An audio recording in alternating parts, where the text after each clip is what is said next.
আমার চ্যানেলে সবাইকে স্বাগত। আজকে রেসিপি মোচার ঘন্ট, আমিষ মোচার ঘন্ট। চলুন দেখে দিই কী কী জিনিস লাগছে। মোচাটাকে ছাড়িয়ে নিচ্ছি আস্তে আস্তে করে। মোচাটা ভালো করে বাছতে হয়। ওর মধ্যে থেকে একটা প্লাস্টিকের মতো টুপির মতো জিনিস আছে, ওইটা আর একটা শুঁড়ের মতো কাঁটা লাগে, ওইটা বেছে নিতে হয়। এই যে এটা শুঁড়ের মতো কাঁটা আর একটা প্লাস্টিকের মতো জিনিস, ভালো করে প্রত্যেকটাকে বাছতে হবে।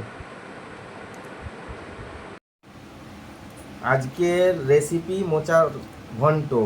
এই যে এখন মোচাটাকে সিদ্ধ বসিয়ে দিচ্ছি প্রেসার কুকারে। নুন হলুদ দিয়ে ভিজিয়ে রেখেছিল যাতে কষ জলটা বেরিয়ে যায়। এরপরে একটা সিটি দিয়ে প্রেসার কুকারে এটাকে সিদ্ধ করে নেব। ঠিক আছে, চলুন গ্যাসে বসিয়ে দিই।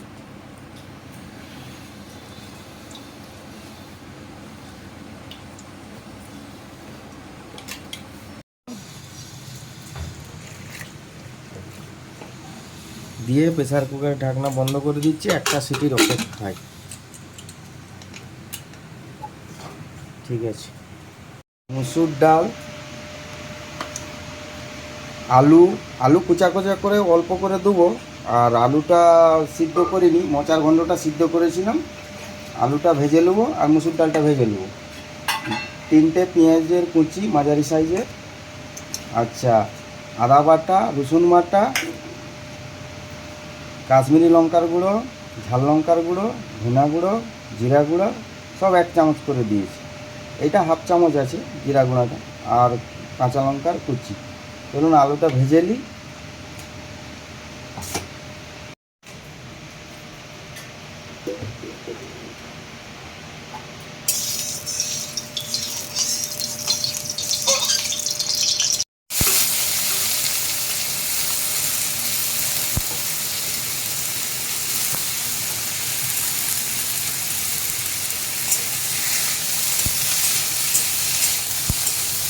এটা একটু লাল লাল করে ভেজে নেব, অল্প নুন দিয়ে দেবো।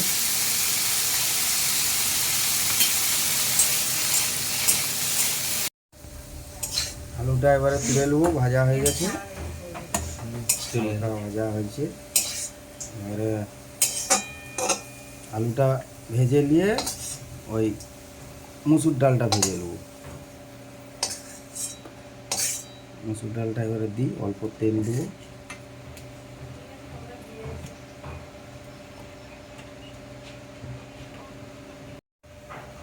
এবার করে তেল দিয়ে, তেলটা গরম হয়ে গেছে, এবং মুসুর ডালগুলো এতে দিয়ে দেবো। মুসুর ডালগুলো ভিজানা ছিল, 1/2 ঘন্টা ভিজিয়ে রেখেছিলাম। ভালো করে ধুয়ে ভিজিয়ে রেখেছিলাম। এবারে এটা ভাজা হয়ে গেলে তারপরে মশলা করব। আর মোচাটা তো সিদ্ধ করা ছিল, এই যে প্রেসার কুকারে সিদ্ধ করে রেখেছিলাম। ডালটা ভাজা হয়ে গেছে তেলে।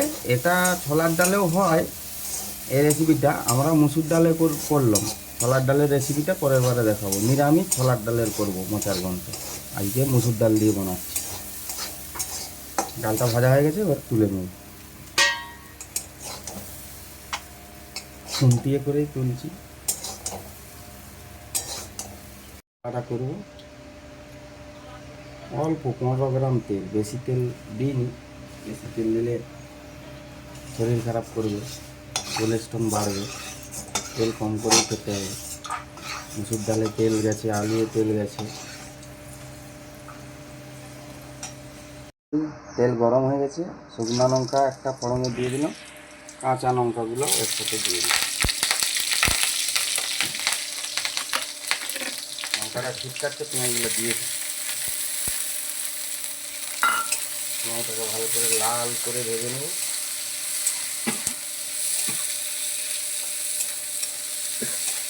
কড়াটা বেশি পেটে গেছিলো।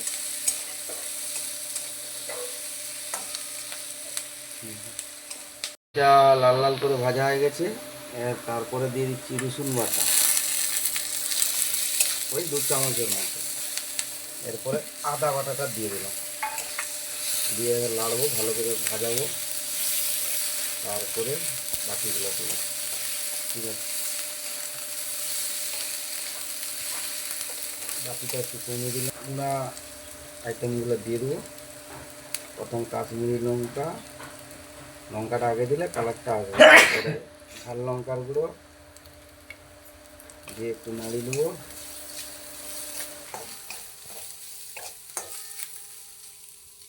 তারপরে দিব জিরা গুঁড়ো, জিরা দানাটাকে একসাথে দিই। অল্প জল দিয়েছি, কড়াটা বেশি হিটের কারণে লেগে যাচ্ছে। তারপর হলুদ গুঁড়াটা দিয়ে দিই, এবার ভালো করে মশলাটা ভাজি। আর একটু জল দিলাম, মশলায় একটু লবণ দিয়ে দিলাম অল্প করে।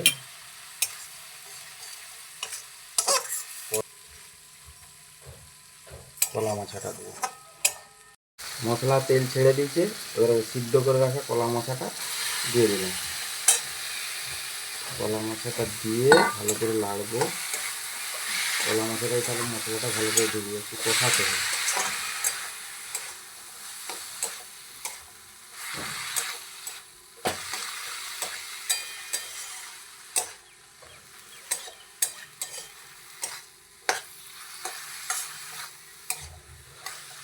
কষা হয়েছে, ভাজা আলুগুলা দিয়ে দেবো। পুরা আলুটা ভাজিনি, একটু কম ভাজা ছিল। ভাজা আলুটা দেওয়ার পরে এটা দিয়ে দিই।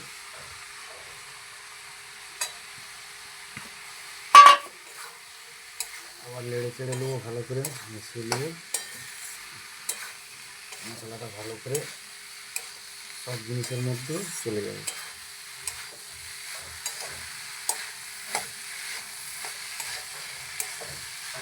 এবারে কষা হয়ে গেছে, জল দিয়ে দিলাম। জল দিয়ে নেড়ে চেড়ে 15 মিনিটের জন্য এটাকে ঢাকা দিয়ে দেবো। ঢাকা দিয়ে দেবো, 15 মিনিট এখন সিদ্ধ হবে।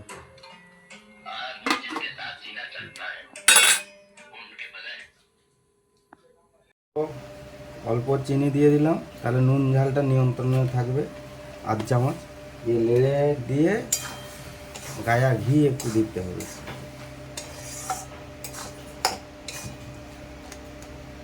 এবার গায়া ঘিটা দিয়ে দেবো। গায়া ঘি একটু দিতে হবে, দেশি গায়া ঘি। এই ছোটো চামচের 2 চামচের মতো দেবো, তাহলে স্বাদটা ভালো হয়। 4 ঘন্টা ঘি দিতে হয়। হ্যাঁ, এবারে এটাকে নেড়ে আমার রেডি হয়ে গেছে। গরম মশলাটা আর আজকে দিচ্ছি না, গরম মশলাটা সেন্ট ভালো লাগে না।